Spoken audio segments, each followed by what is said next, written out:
This episode is proudly supported by Fine Food Australia. It's only a few weeks until Fine Food Australia, the country's leading trade event for food service and hospitality, is back on in Sydney. As a professional in the food industry, you know the importance of staying ahead, discovering new trends, connecting with suppliers, and finding the inspiration to move your business forward. For over 40 years, Fine Food Australia has been the ultimate destination for chefs, restaurateurs, cafe owners, food retailers, and distributors alike. With over 900 exhibitors across 12 product categories, featuring both local and global brands, Fine Food Australia is where you'll find what's next, what's new, and what's driving the food industry forward. Make sure you register online before the 8th of September to secure free trade entry, so you don't have to pay $45 at the door. Don't miss Fine Food Australia on from the 8th to the 11th of September at ICC Sydney Darling Harbour. For more information, go to www.finefoodaustralia.com.au. I've brought you this podcast from different places around the world, but today Dirty Linen comes to you from Paris. My name is Dani Valent. Sometimes my food podcasts are organised a long time in advance. There's a lot of planning that goes into it, various back and forths and conversations and research, and sometimes they are more of an ambush. Sometimes you go to a little restaurant and have such a nice lunch that you just have to ask the owner if you can come back and have a little chat and find out more about what makes a place tick. So that's what's happened today at Aux Deux Amis. We are in, what arrondissement are we in? In the 11th. We're in the 11th, and it's such a beautiful little wine bar, such great feelings, great food, and I am here with David Loyola, who has been ambushed by Dirty Linen to do a podcast. Welcome to Dirty Linen, David. Thank you very much. I was going to say welcome too. So used to. No, thank you very much, Dirty Linen. Thank you so much for agreeing to have a chat. Tell us a bit about yourself and about where we are today. We are in the 11th in Paris. It's very hot. It's August and lunchtime, Tuesday, like every day since 15 years now. 2 starts, 2 plates, and 2 desserts. The background of it's that we just wanted to make it as simple as possible in 2010 when we opened. So we thought about a couple with the possibility of eating all the menu, the formule, the lunch formule, which is not very expensive, by the way. No, joking. But we didn't want it to be considered as a restaurant, but more as a cafe and a comptoir, which is the bar. So people are coming for regular worker food with 2 starts, 2 plates, and 2 desserts every day, and only a few plates considered like French tapas, small plates degustation with natural wines. We began in 2010. We were one of the first, and I think now we printed a little paysage somewhere in town with the years. Time is helping us very much too now, considering that they say we're a little institution. Nevertheless, time is with us, and here we are today. Amazing. Well, I love it. It feels so good in here. I mean, we're sitting in the back corner. It's like a dark red banquette. The tables are like sunny yellow, formica topped. It's like a mosaic tiled floor. I can see blackboards with today's menu and the counter, as you mentioned, where people can come and sit up at the bar. How do you think about the decor? Like, tell me about the look of the place and how you made it, how you want it to feel. I was with my friend Iñaki, the chef of the Chateaubriand, where I was formed with him. And he told me, look, there's a nice place maybe to buy just in front of the Cave du Verre Volé. Because at the time, the Verre Volé, the Chateaubriand, they were like the people to be with. Lucky me, I was there. Very lucky. So we were drinking and we said a lot of, I'm going to work, I'm going to try to open my place, I'm going to try to do this, I'm going to try to do that, 1, 2, 3 bottles. And he told me, go to check if there's this place, maybe it's to sell. So it was to sell. The guy received me more drunk than I think I was, actually. True. And 1 year after, it was done. I had the place. Mathieu, the first chef, which is now having his restaurant in Barcelona, Señora Dolores, he was passing by with his motorbike. He was a friend of Iñaki, not a friend of mine, but crossing lines every day. He came, I said, what do you want? He said, look, I never cooked, but I'd love to cook. He came in, I said, yeah, let's do it. And he had so much success that we had success all together, and I think it was big at the time. It was 2 or 10 also. There was a lot of people, not that much people like today.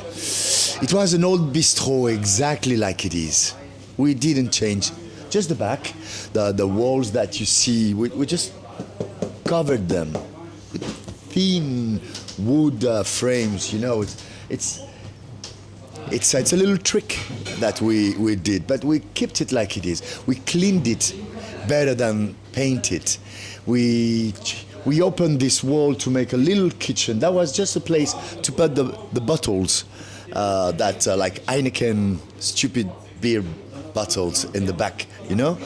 But we changed the proposition, and the people changed the rest with us. Voila. I think it's Australia, our restaurant scene is vibrant, it's exciting, but it's very new. And I think what we don't have is this layering of hospitality on top of hospitality, old, new restaurant coming onto old, becoming old itself. I mean, is that how it feels to be a restaurateur in Paris, that there are layers and layers and layers? Really, for me, it's the time. It's the experience and the time. I was not the same 15 years ago. Today, I do know my place so well. I can see the new guys also arriving. I can see how they consider me, how I consider them. The clientele is changing so much too. It's time passing by, being 15 years in the same 45 square meters.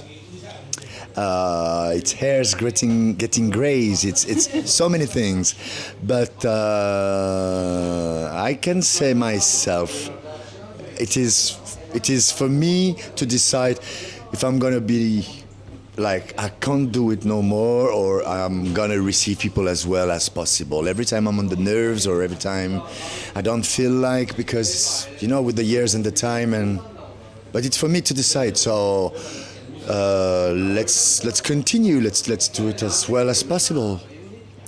Young people. They have to be patient and learn and continue if they want to take some of the past and go further. That's what I'm here for, to try to make a passage in between when they pass by. We put the forks and the knives at the vinegar every morning. We do very small things from the past that we keep doing, and they don't want to do it some days, but let's continue to do it, guys. You'll see it. It's something going on. Well, I mean, we didn't know each other until 2 hours ago, and I was brought here by my my daughter's boyfriend who wanted to take us out for lunch. We've been travelling for 2 weeks in France, so he wanted to take us out to say thank you. So nice, these kids taking us out, and he chose the restaurant. He was excited. He said his friend came here and had the duck, and it made him cry. Ah oui. Yeah. It was a few months ago. We had this duck magret de canard with a kind of a XO sauce, which is a fermentation of shrimps and more Asian. Sorry for the accent. And yeah. Okay. Thank you for saying that. It's so nice to hear. We change we change chef every 2 years if we can, if they want to stay. Sometimes it's going quicker. I think we're talking about Yuto Fujimoto, a Japanese guy was with us last year. The duck was one of his print. Mm-hmm. Ouais. Great. Well, we had duck today as well with the house fries and a beautiful sauce. It was also very delicious. And the lieu noir, the fish, was very beautiful. Tell me about that dish. Karim is with me since 14 years. Since the beginning almost. When I started to ask him to help me in the kitchen, I think he ran away like 2 or 3 times telling me that was his last day. The guy was stopping. He doesn't want to do that. It's not for him. I pushed him. I got him back, like a fisherman. It's like so many times. So now the guy cooks so really well. I was going to say fucking well. And it's him seeing all the chefs passing by and him helping, doing the cold place at the beginning, doing the salads at the beginning, and then taking the place like the fire spots, and then cooking this and cooking that. Now he does some lunch more than some evenings, because this is where he's at, cooking, talking. But what it's important in this plate, it's more that the guy stayed so long to arrive as a guy who cooks, and is with me since 14 years, and tomorrow he will do something else as well as that, and we trust him so much, and we're so proud of it. And I'm saying so many times, the day Karim leaves, I sell the restaurant. No, it's a sure joke. It's a, you see? Well, yeah, I can really sense your feeling for the people that work with you here and the importance of tradition and of hospitality and of welcome. It's funny, we had our lunch, and there's been some people have been having their lunch for a few hours here today. Yeah. People spend a lot of time here. They really sink in. They stay. They enjoy. What's the feeling of being here? What feeling do you want your customers to have? Okay, so this table there, the guy is called Min Hu. He's from Korea. He's into the industry, and now he's opening a restaurant as a chef. He brought 2 plane captains from Korea. They're getting drunk. This is the 4th bottle they're having. One is getting married, and the other ones, they're celebrating. And the other table is this girl, so polite, from America, if I'm right. She comes since many years. She's always coming alone. She has 2 or 3 drinks, glass of wine. Her book, she's so shy. And we have so many people like this that we know every day since so many years, because lunchtime, because they say the quality is still there. So passing through the years, we have this connection with people getting old with me, with them. Maybe not as young as the evening time, which is more trendy, but lunch, 40 years people, 40 years old people, 50 years old people. Me today, I'm 56, so for me, it's a bless to have them because at least I have still a connection with people, the clientele. It's not always the case in the dinner time. When they're 26, sometimes we don't exchange so much. It's more like service and politeness. But yeah, it means people from the neighborhood. They come all the time. They stay hours. Now it's summertime. They stay longer. They drink more. Well, I'm flying back to Australia tomorrow. I'm happy it's not Air Korea. Yeah, you can. Yeah, you can. They have automatic pilot now, I'd love to know a bit more about you. Like you mentioned this history with Iñaki, I didn't even know that, like one of the, I guess, heroes of the bistronomy movement in Paris. So you really have you've really been there where important things have been happening in world gastronomy, we could say. What is it that got you into the industry in the first place? Like, how did you start working in restaurants? My family, they had one restaurant when I was 13 years old. So the first money I made was cleaning the glasses behind the bar. And then at 16, I think I was took out from 2 schools because I was like too speed, and so my father-in-law, my stepfather, he told me, "Hey man, we cannot continue like this, or you got to work or you're out." So I went to work into a restaurant, and I stayed there for so many years. And one day I go into the Chateaubriand to work with Suzanne Hunt. And she sold the Chateaubriand to Iñaki and Fred. And those guys, they just like moved Paris with their restaurant. It was like earth-shaking. It was very, very big. But we were there for 5 years, and with them, they took my mind, they blowed my mind into something else. The way to do, the way to mix things in the plates, the base of want to having something you want behind an atmosphere, a feeling. Be a narrateur, tu vois, write a story somewhere. Try to go over the service, to just like ask people, let's do it like this, guys. Let's do it like this. This is important. And with very important things, you can have a modelage, tu vois. You can have and that's what I would say to young people, is just like believe into small things that you will put into it with your mind, even if it's a little bizarre for the others. Stick them into that, because you will have something different, and this is what we need. This is what we need. Can you describe any of these little things? Like, what little things are happening here that are so important? The l'accueil, the way you the way you please people when they arrive, always look at them, give them some water straight away, tell them about your menu in the big lines, this like that, this like that, this like that, this like that, this like that, and disappear. Leave them some space. Don't give them too much politeness as a commercial politeness.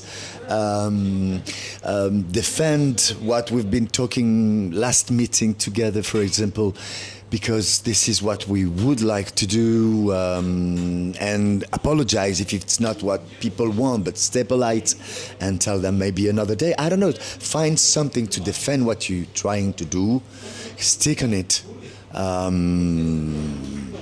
And use where you're from, use your family, use your grandmother's recipe, use your own artistic vibe, your own past and present. It's so important. Yeah, very real, very anchored. Yeah, I really feel that. Really feel that. What is a good day for you? What makes you happy? For me, really, it's to find a target in the restaurant, like a couple or a 3 friends table or a family or someone that I can see that they're receiving what I'm trying to do. So I got them as a target, and I'll do my best to please them as well as possible. So that would be my pleasure. Well, I don't think we were a hard target for you. I think we were up for the experience, and we were really swept along. And it was a beautiful, beautiful lunch, and so lovely to enrich that experience with this conversation. David, thank you so much for coming on the podcast. Thank you very much. Bye. Thank you. Let's see the liners. No. See you around, guys. Thank you for listening, reading, watching. Bye. Bye.